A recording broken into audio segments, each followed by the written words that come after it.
ભગવાન કોઈ હેર આવું ન કરે, મહાદેવ કે મહાદેવને પ્રાર્થના કોઈ હેર આવું ન થવું. બધા આમ છોકરો એવો તો વ્યવસ્થિત કોઈ કામ શીખવે તો કોઈ દિન ના ન પાડે. હેલો મિત્રો, હર હર મહાદેવ, જય દ્વારકાધીશ, જય શ્રી કૃષ્ણ. અત્યારમાં જો આપણે નાહી ધોઈને ફ્રેશ થઈ ગયા અને રસોઈ બનાવી નાખીને આપણે 12 વાગે બ્લોગ શરૂ કર્યો છે. અને નિત્યમને બહુ ગરમી થાય છે. અમારે સવારની લાઈટ નહોતી, અત્યારે આવીને 5 મિનિટ થઈ કા ને પરે જો કેરી લઈને આવ્યા દેહ માંથી આવીને એટલે કા ધબધબાટો પલ્લી ગયા કામ રદ કરે. ધીમે ધીમે જો આપણે દેહ માંથી આવી ગઈ છે ઘરની કેરી. નિત્યમ જોતા વળી અને આપણે રસોઈ જાય બનાવી નાખીએ. જો નિત્યમાં રોટલી બનાવતો હતો એને કેટલો બનાવવાનો શોખ છે. જો ઘરના આંબાની છે થોડીક છે, બહુ એટલા બધા મેં તમને કીધું હતું કે બહુ આપણે કઈ છે નહીં, 2-3 આંબા છે, થોડી જો એટલી. જો નિત્યમ તો ખુશ થઈ ગયો. જો અને આપણે રસોઈ બનાવી નાખી છે, મૂકીશ. જો રોટલી બનાવતી હતી ને પરેશ મને કે એક તું લેવડાવા આવી એમ બસ તો હું પાછી લેવડાવા ગઈ. હા એમ લાવો તો જો ઘરની છે આવી કંઈક છે એટલે કાંઈ એમ કહો છો લ્યો આ પાકેલી લ્યો કેમ એટલું બધું માન દેવા મળ્યા લ્યો લ્યો એમ કહો છો તે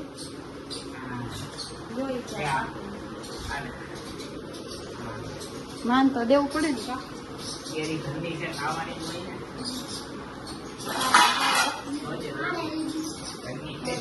આપણે બનાવી નાખ્યું ગલકાનું શાક બતાવ્યું હતા કાલે ગલકા લાવી હતું તો ગલકાનું શાક બનાવ્યું. ગલકા નહીં કારેલા, સોરી કારેલા કડવા કારેલા લો બનાવી નાખ્યું. હું સર આખા ભરીને જ બનાવ્યું, આમ કટકી કરીને જ બનાવ્યું. જો આવું બનાવી નાખ્યું ગ્રેવી વાળું કટકી કરીને સમજવાની. ને પછી હું બનાવું છું મેથીના મરચા. આ કાળું તવલું છે ને તમે કેવો બહુ કાળું, પણ આમે એ હાટું જ રાખ્યું. આવું કંઈક બનાવવું હોય કે નહીં ત્યારે આમાં હાલે એમ. એટલે જો આપણે મરચા મેથીના બનાવ્યા છે, કારેલાનું શાક બનાવી નાખ્યું અને આ સાઈડ રોટલી બની ગઈ. ચાલો જમી લઈ અને પછી ડાબા નાખવાની જગ્યા ગોતી જશે. હા એવું લાગશે તેમાં તારે નાખ દેવું. જમી લઈ પછી કરી હવે બરાબર. પછી આપણે હવે દાબાની જગ્યાએ રોટલી દેવી. ચાલો ધોઈ નાખી નિત્ય મેં ધોઈ નાખી. ફેમિલી આપણે છે ને કેરીનો દાબો નાખી દીધો છે. જો આપણો વ્હાઈટ કબાટ છે ને જો એમાં નીચેના ખાનામાં જગ્યા હતી, આ ખાનું આખું ખાલી જ હતું તો મેં લાવ્યા આમાં નાખી દઉં બરાબર. તો જો આમાં મેં બધી પેપર નીચે ગોઠવી દીધા છે અને ઉપર જો બધી સરસ મજાની ગોઠવી દીધી છે. અને હજી એટલી જો વધી છે આપણે તો હવે એનું ક્યાંક આગળ કરશું બરાબર. તો આવી રીતના જો નાખવું અને ઉપર આગળ પેપર ટાંકી દેવાનું એવું છે બધું. તો કાંઈ નહીં પરેશ કે 8 દિવસથી ખોલતા નહીં એમ તો કાપી જાય એવું છે. મેં કીધું હાલો વાંધો નહીં. પછી આપણે પેપર નાખી દેવાનું છે ઉપર. તો ફેમિલી આપણે જો દાબો છે ને નાખી દીધો છે, મસ્ત મજાની કેરી ગોઠવી દીધી, ઉપર પેપર પાથર્યું, એની ઉપર પાછું કપડું નાખ્યું, એ રીતના નાખી દીધું છે દાબો. અને હવે અત્યારે છે ને મારે આ ઘઉં આપણે દેહમાંથી આવ્યા હતા ને એને પેટીમાં નાખવાના છે. પેટીમાં નાખવાના છે ને આ પરેશાન મેં દવા મંગાવી હતી. આમાં છે ને આ દવા નાખી તો ધનેડા ન પડે, આ સારી દવા આવે એમ. એક ધનેડું પડે નહીં તો ઘઉં સારા રહે બરાબર ને એ રીતના.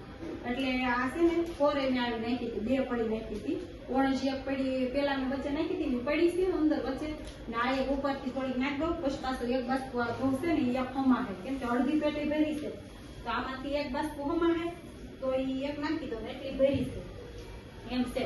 તો આમાં છે ને પેલા પિનથી કાણા પાડવા પડશે. તો આની છે ને વાસ બહુ આવે એટલે કાણા પાડી દઈએ. આમ તો કેમ નાખે પણ હું તો એવી રીતના નાખવાનું પણ કાણા પાડી દે એટલે થોડી થોડી વાસ આવે રાખે એટલે ધનેડા ન પડે બરાબર. એ રીતના કરવાનું છે આપણે. અને પછી એમાં આમાં નાખી દેવાનું છે. અડધી ભેરી છે, એક બાજુ હમાશે એમ. મોટી પેટી આપણે છે ને એવડી છે તમે એમાં ઓલું કરી નાખીએ એમ. ચાલ તરત વાસ આવવા મળ્યો. મનસડી જાય ને તો 2 ભાન થાય. આખું રાખું નકર સડી જાય ને બહુ સ્મેલ આવવા મળે. કેમ હું કેમ 2 ભાન થી લાગે નાખો એટલું.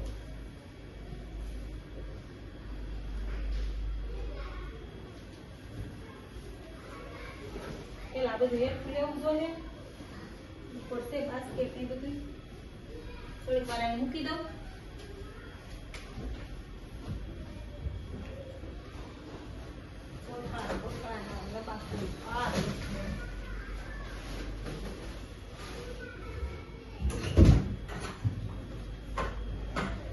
એટલી ભરી છે. તો આ એક બે હમાણી નાખી દઉં, પેલા પડી નાખી દઉં.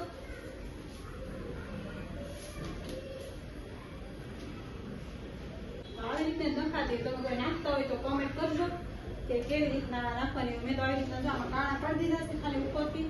ઘણા આમ કાઢીને પોટલી ના નાખે, આપણે આવી રીતના નાખી દઈએ. બરાબર, બહુ વાસ આવે છે.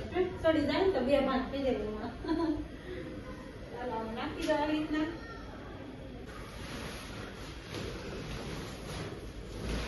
આ એક ખોમાઈ ને કદાચ થોડું ખોમાય તો પછી હવે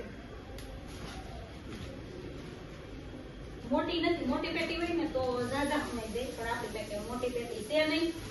હા છે એમાં ઉપાડો.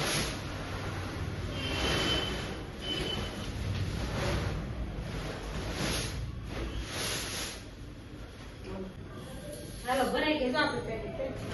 જો ભરાઈ ગઈ. રાતે વરસાદ થઈ ગયો તો એન્ટ્રીમાં સુરતમાં વરસાદની એન્ટ્રી થઈ ગઈ પવન સાથે. રાતે જોઈ તો લાઈટ વહી ગઈ ને મેં બહાર જોયું તો વરસાદ આવતો તો પછી મારે ટી શર્ટ બાય સુકાતું હતું.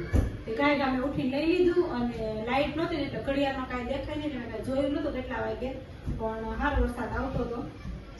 સારું થયું વરસાદ થઈ જાય. હાલો એવું છે. તમારે ક્યાંય છે કે વરસાદ તમારા સુરતમાં હતો?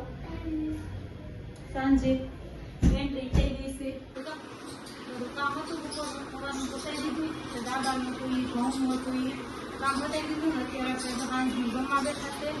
પાવભાજી બનાવી છે, પણ અમારા ગામમાં એવી ઘટના બની છે ને અત્યારે ખાવું નથી ભાવે આપે. એટલે છે ને પાવભાજી બની પણ ગળે નથી કર્યા.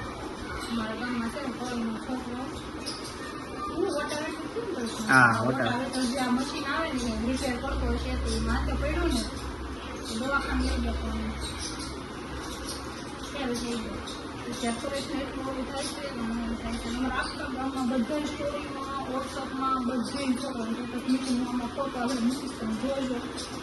હજી નાની ઉંમરનો છે છોકરો, મોટો છે ને કદાચ 5-6 વર્ષનો છે, નાનો છે 18 વર્ષનો છે. એટલે આખા ગામમાં અત્યારે છે ને હાવ સંભાળી કાર મૂકી ગયું મટી ગયું એવું થઈ ગયું કે આમ પૂછ્યું બધા કોઈ નથી ખાવું ભાવે નથી એવું થઈ ગયું. મને તો કરે વાત કરીને ખોટા છે ને તો મારા બહુ એવું થાય છે. ભગવાન આવું હું કામ કરતા હશે. બાઈ જોઈ તો નાની બસ નાના છોકરા છે, બે દીકરા હતા, એમાં મોટો હતો. તું કામ મોટો હતો ને? હા મોટો છોકરો હતો. એટલે આવું બન્યું છે. ભગવાન કોઈ હેર આવું ન કરે. મહાદેવ મહાદેવને પ્રાર્થના કોઈ હેર આવું ન થવું જોઈએ. બધા આમ છોકરો એવો હતો વ્યવસ્થિત, કોઈ કામ શીખ્યું તો કોઈ દી ના નહીં પાડે એવો છોકરો હતો. અને સાધુ પણ બહુ માનવા વાળો હતો. બધું કામ હમણાં જ હવે એમ કહેતા હતા મને વાડી છે ને એ ટ્રેક્ટર એને હતું પોર લીધું હતું. હા ગયા વર્ષે ટ્રેક્ટર લીધું હતું ને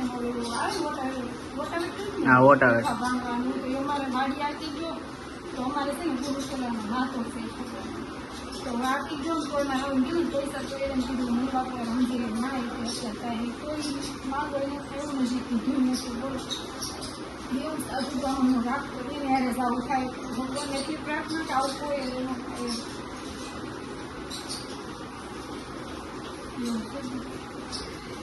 મને દુઃખ થાય તો તમે બે ઓમ શાંતિ નથી નાખો, આત્માને શાંતિ આપે. મહાદેવને પ્રાર્થના માતાજીને કે આવું કોઈ યારે ન કરશે. નાના છોકરા એટલું દુઃખ થતું હોય ત્યારે તેનું જનતનું કોણ આખા ગામમાં બધાને થઈ ગયું. નાનો છોકરો જાય એટલે આવું થાય તો છે ને એવું કરું છું. ભગવાન કોઈ હેરાવું ન કરે. મારા પ્રાર્થના ઓમ શાંતિ બતાવું છું.